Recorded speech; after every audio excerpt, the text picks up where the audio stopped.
Welcome back to my stand-up channel. American researchers have created a living Pac-Man from frog cells that can create copies of themselves as experts hope they could become the solution to plastic pollution and cure cancer. Living Pac-Man robots made from frog cells could solve everything from plastic pollution to cancer. The so-called xenobots are millimeter-wide life forms made up of cells taken from frog embryos. Their skin cells are used to build the mini-robot structure, while heart cells act as tiny motors to move them around.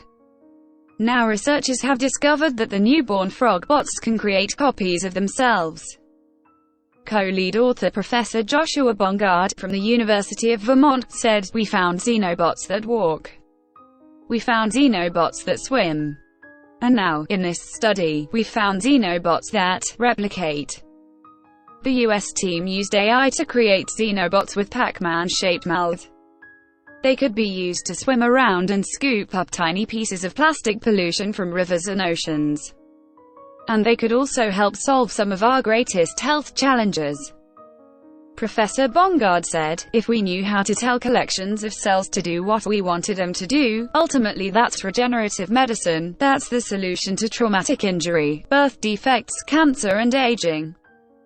He added, "All of these different problems are here because we don't know how to predict and control what groups of cells are going to build.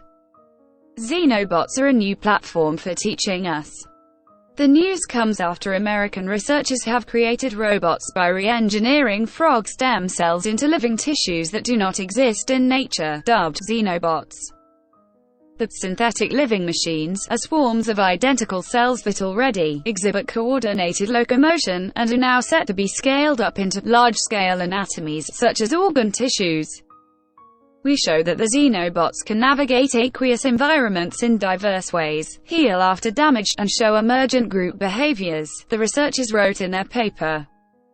The study's corresponding author, Professor Michael Levin, of Tufts University, said his team had created a system of self-assembling novel organisms to be able to study the behavior and morphogenesis of creatures. Source: dailystar.co.uk. Please like, share and subscribe. Thank you for watching.